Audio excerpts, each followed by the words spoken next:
আসসালামু আলাইকুম, আমি আহনাফ ইন্তেসার শান আবার চলে এসেছি আজকের ভিডিওতে।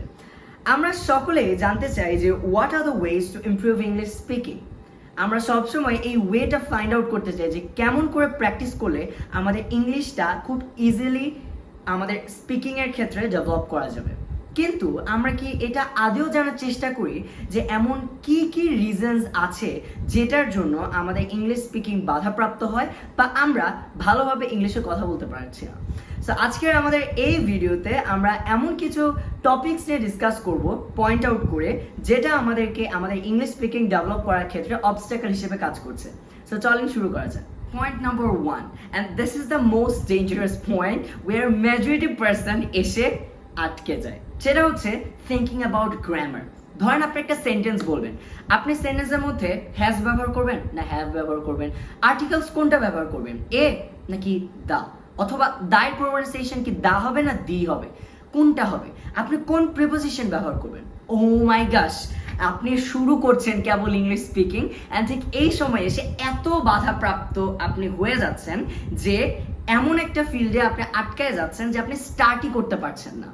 সো ঠিক এই জায়গায় এসে আমি বলতে চাই, যখন আপনি ইংলিশের ইনিশিয়াল ডেভেলপমেন্ট নিয়ে কাজ করছেন, আপনি ইংলিশ স্পিকিং, সো ওই সময় কিন্তু গ্রামারটা অত বেশি ইফেক্টিভ না, অথবা গ্রামার নিয়ে এত বেশি চিন্তা না করাই বেটার। বাট ইয়েস, অনেকেই মনে করতে পারেন যে গ্রামার একদমই দরকার নেই, but that's not the main thing. whenever আপনার ইংলিশে আন্ডারস্ট্যান্ডিং লেভেলটা বেড়ে যাবে, আপনি নেটিভ স্পিকারদের মতো কথা বলতে পারবেন, আপনি অন্যের কথা বুঝতে পারবেন, অথবা আপনার ওয়ার্ড পারসিভিং যে সেন্সটা এটা স্ট্রং হবে, ঠিক ওই সময় গিয়ে কিন্তু গ্রামারটা আপনাকে হেল্প করতে পারে। যদি আপনি আপনার ওয়ার্ক প্লেসও হোক বা একাডেমিক ক্যারিয়ার হোক বা এরকম বিভিন্ন ফিল্ডে কাজ করতে যাবেন বা বিগেস্ট কম্পিটিশনসের সম্মুখীন হবে, ঠিক ওই সময় কিন্তু গ্রামারটা ইম্পর্টেন্ট। বাট যখন আপনি ডেভেলপ করছেন ওই সময় গ্রামারটাকে অ্যাভয়েড করে যে স্পিকিংয়ে কনসেন্ট্রেট করাটাই বেটার।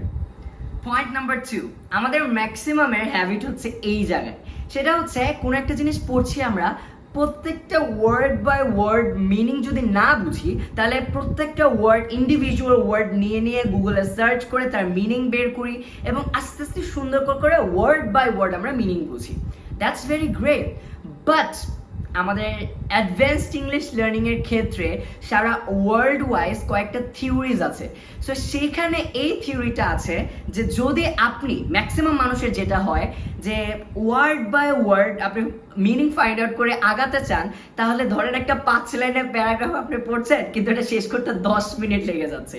এই জায়গায় আপনার ব্রেনটা টায়ার্ড হয়ে যাচ্ছে এবং আপনার ইংরেজি শেখার যে ইচ্ছাটা, আগ্রহটা, এটা খুব সুন্দর করে ডাউন হয়ে গেছে।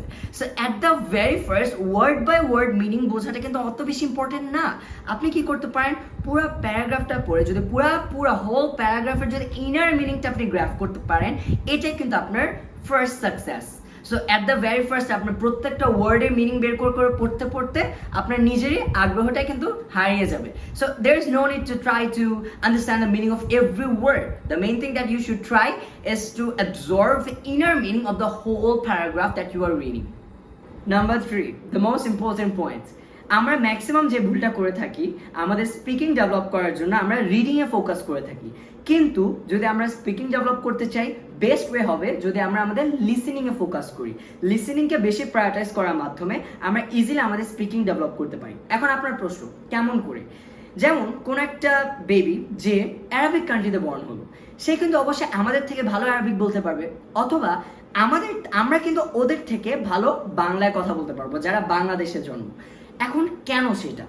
ছোটবেলা থেকে কি অবশ্যই আমাদেরকে ব্যাকরণ শেখানো হয়েছে, গ্রামার শেখানো হয়েছে যে এভাবে তোমার বাংলায় কথা বলতে হবে, এইভাবে গ্রামার ঠিক করো বাংলায়? তা কিন্তু না। আমরা শুনে বুঝতে পেরেছি যে কোন জায়গায় কি বললে বেটার হয় বা কোন জায়গায় কি বলতে হয়। সো এভাবে যদি আপনি আপনার লিসেনিং ফোকাস করেন, তাহলে আপনার স্পিকিংটা ইজিলি ডেভেলপ হবে। এবং লিসেনিং প্র্যাকটিস করার মাধ্যমে যেটা হবে যে স্পিকিংয়ের জন্য আপনার থিঙ্কিং ইন ইংলিশটা অনেক ইম্পর্টেন্ট। এবং if you want to think in English, then obviously you need is listening. Because যখন আপনি লিসেন করবেন, আপনার ব্রেন এটা গ্র্যাফ করবে এবং আপনার একটা সেন্স ক্রিয়েট হবে ব্রেনের মধ্যে, এবং ইজিলি আপনি ইংলিশের মধ্যে ভাবতে পারবেন। You can think in English, which is very much important to speak in English, right? So thank you so much এতক্ষণ ধরে আমার বক বক শোনার জন্য। অ্যান্ড ইয়েস, যদি আমরা আমাদের যেগুলো রিজন ডিসকাস করলাম এগুলো যদি আমরা অ্যাভয়েড করে আমাদের স্পিকিংটা ডেভেলপে ফোকাস করি, তাহলে কিন্তু খুব ইজিলি আমাদের স্পিকিংটা ডেভেলপ হয়ে যাবে and we will become the most effective fluent speakers in the world.